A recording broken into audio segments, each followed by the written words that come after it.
Toshkent viloyati katta iqtisodiy salohiyat va ulkan imkoniyatlarga ega hududdir. Yaqinda To'ytepa shahri uning ma'muriy markaziga aylandi.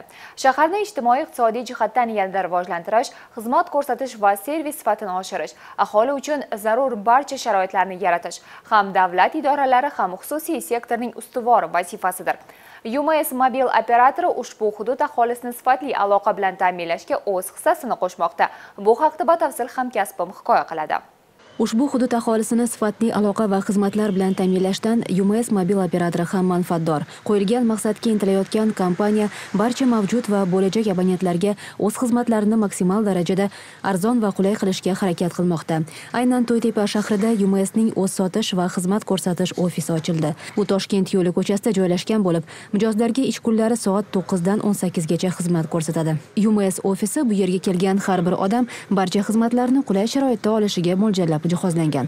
Kompaniya xodimlari abonentlarga tashrifni tanlash, opsiyalar va xizmatlarga ulanish, chiroyli raqamlarni nasiyaga rasmiylashtirish, SIM kartani almashtirish, mobil aloqaga oid barcha masalalar bo'yicha maslahat kabi xizmatlarni ko'rsatadi. Viloyatlarda geografik joylashuvni ko'paytirish UMS mobil operatorining rivojlanish strategiyalari yo'nalishlaridan biridir. Xususan, joriy yil uchun kompaniya tomonidan o'z savdo va xizmat ko'rsatish ofislari tarmog'ini yanada kengaytirish hamda tijorat hamkorlarining sotuv punktlarini ko'paytirish bo'yicha strategik reja ishlab chiqilgan. Bunda ularni respublikamizning nafaqat yirik, balki kichik shaharlarda ham ochish ko'zda tutilgan. Bundan tashqari UMS bosqichma-bosqich ravishda mono brend ofislardan multi brendlariga o'tishni ham maqsad qilgan. Ya'ni boshqa mobil operatorlari, dilerlari bilan ham bizning xizmatlarni ko'rsatish to'g'risidagi kelishuvlar imzolandi. To'ytepa shahriga kelsak, bu yerda kompaniya yangi xizmat ko'rsatish markazini ochish niyatida. Shunday qilib, bu UMSning Toshkent viloyatidagi bosh ofisi bo'ladi. Shuni qo'shimcha qilmoqchimanki, bugungi kunda respublikamiz bo'yicha UMS mobil operatorining 40 dan ziyod rasmiy vakolatxonalari hamda tijorat hamkorlarining 1000 dan ortiq sotuv punktlari bor.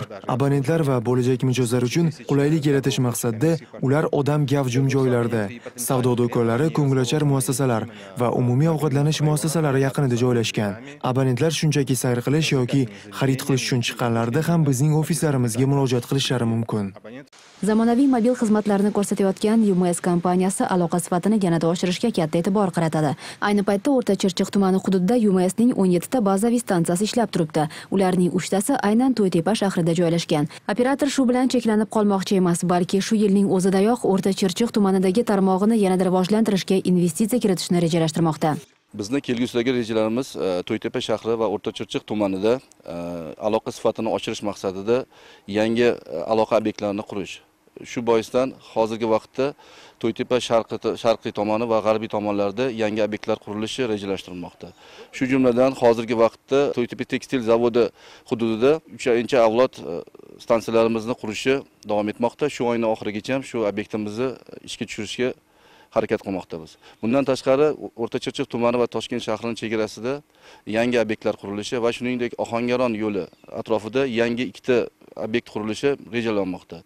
Shu rejalar amalga oshishi bilan To'ytepa shahri va To'ytepa shahri atrofidagi barcha aholi punktlari sifatli 2G va 3G aloqa tizimlari bilan ta'minlanadi. Rejalashtirilgan ishlar ko'lamini quyidagi ma'lumotlardan ham bilish mumkin.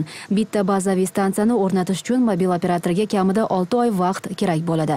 Ishning asosiy qismi muvofiqlashtiruvchi organlardan ruxsatnoma olish bilan bog'liq. Jumladan, operator Davlat sanitariya-epidemiologiya nazorati markazidan ham ruxsatnoma olishi zarur. Ushbu markaz bazaviy stansiya uning atrofida yashovchi aholiga qanchalik xavfsizligini tekshiradi.